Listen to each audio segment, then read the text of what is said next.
hubiera incurrido en alguna de las causales de inhabilidad consagradas en los numerales 1, 4 y 7 del artículo 179. Entonces, ¿cuáles son estas inhabilidades del 179? Básicamente son que hayan sido condenados en cualquier época por sentencia judicial o pena privativa de la libertad, quienes hayan perdido la investidura de congresistas y quienes tengan doble nacionalidad, exceptuando los colombianos por nacimiento. Sigo con la lectura del artículo 197. Ni el ciudadano que un año antes de la elección haya tenido la investidura de vicepresidente o ejercido cualquiera de los siguientes cargos: ministro, director de departamento administrativo, magistrado de la Corte Suprema de Justicia, de la Corte Constitucional, del Consejo de Estado, Comisión Nacional de Disciplina Judicial, miembro de la Comisión de Aforados o del Consejo Nacional Electoral, Procurador General de la Nación, Defensor del Pueblo, Contralor General de la República, Fiscal General de la Nación, Registrador Nacional del Estado Civil, comandantes de las Fuerzas Militares, Auditor General de la República, Director General de la Policía, Gobernador de Departamento o Alcalde.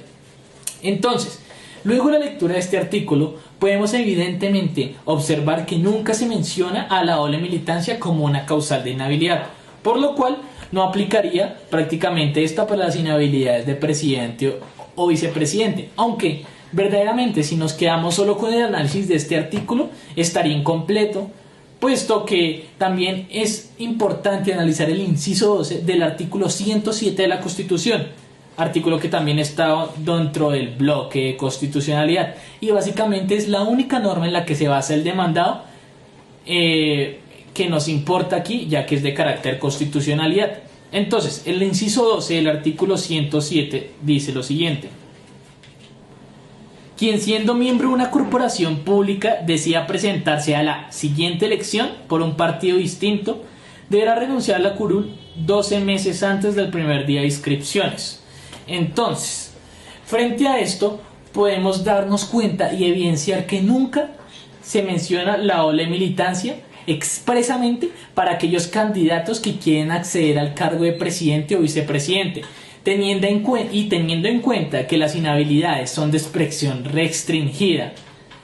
y que solo debemos ceñirnos al texto literal del artículo. Este inciso 12 del artículo 107, que habla de la doble militancia, tampoco se podría aplicar al régimen de inhabilidades de presidente y vicepresidente.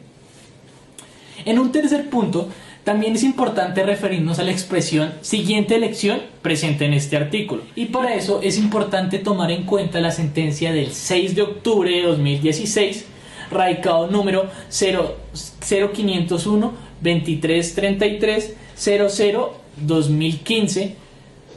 02 59201 del magistrado ponente Carlos Enrique Moreno, y analizarla,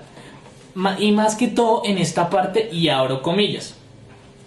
respecto a quienes resultaron elegidos en las corporaciones públicas, conserven la investidura y luego decidan presentarse a la siguiente elección por un partido o movimiento político diferente al cual representan, la norma señaló que deberían renunciar a la curul 12 meses antes del primer día de inscripciones. A partir de este marco específico, considera la Sala que la siguiente elección prevista en la norma para los efectos de la prohibición legal está referida a los comicios fijados por la ley para la elección de miembros de corporaciones públicas y los diferentes cargos de elección popular. Y en esta parte es donde hago relevancia. Y dice la Corte: el sentido de la norma no puede ser entendido de otra manera cuando su texto fue claro al establecer las pautas destinadas a quienes ocupan un cargo en las corporaciones públicas y buscan alcanzar una dignidad de similar naturaleza por otro partido en el periodo que sigue al que está en curso. Entonces, leí esta parte de la sentencia en la que les dije que hiciéramos análisis, podemos entender que la doble militancia solo aplicará para aquellos miembros de una corporación que busquen alcanzar una dignidad de similar naturaleza, es decir, un cargo de la misma naturaleza. En pocas palabras, es que la renuncia 12 meses antes del día de la inscripción para la próxima elección, que los demandantes le dicen a mi defendida debió hacer, solo aplica para aquellos que quieran acceder al mismo caso. En este caso, solo aplicaría si mi defendida hubiera querido acceder a ser congresista otra vez de la República para el siguiente periodo, pero no, lo que hizo ella fue aspirar a la presidencia. a la vicepresidencia. Y si bien terminó en el Congreso, lo hizo fue por medio del Estatuto de Oposición, que defiende una de las cosas más importantes en nuestro Estado social de derecho, y es los pesos y contrapesos que hay en la política, y que además garantiza una democracia mucho más óptima. Pero este tema será de estudio posterior. Entonces, para darle más seguridad a mi argumento, es importante que el CNE, el Consejo Nacional, ya se pronunció sobre esta sentencia que hago a colación, y concluyó prácticamente la misma interpretación al hacer la lectura de esto. Y abro comillas, dice: conforme al presente señalado, es claro que la prohibición de doble militancia está dirigida tanto a miembros de corporaciones públicas como ostentan cargos uninominales de selección popular. No obstante, cuando el alto tribunal señala el concepto siguiente elección, lleva implícito que se pretende alcanzar una dignidad de similar naturaleza. Entonces, se podría colegir una hermenéutica dirigida a que la renuncia al menos 12 meses antes del primer día de inscripciones de candidaturas solo debe ser exigible tratándose de miembros de corporaciones públicas que aspiran a ser reelegidos en una corporación de la misma naturaleza, como ya lo había dicho antes. En un cuarto punto, es importante aclarar el cómo mi representada, la señora Ángela María Robledo, llegó a obtener la curul en la Cámara de Representantes. Y aquí es lo importante de dilucidar dos formas en las que se puede obtener esta. Una es la forma normal, la forma que todos conocemos, yendo a votación, aspirando al Congreso de la República, en donde los ciudadanos, a través del voto, pues le dan la posibilidad a que las personas puedan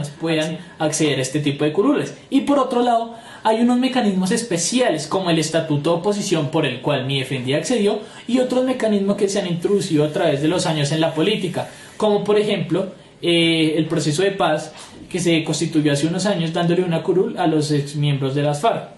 En este caso, mi defendida accedió a la curul por medio de la segunda forma,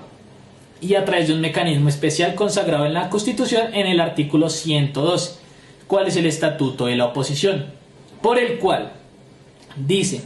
que aquel que obtenga la segunda votación en una elección presidencial tendrá el derecho personal a ejercer una curul en el Senado y otra en la Cámara de Representantes. Hay que tener en cuenta aquí y cuál es la finalidad de este artículo, y es que básicamente la finalidad de este artículo fue garantizar una democracia mucho más real en la práctica, además permitir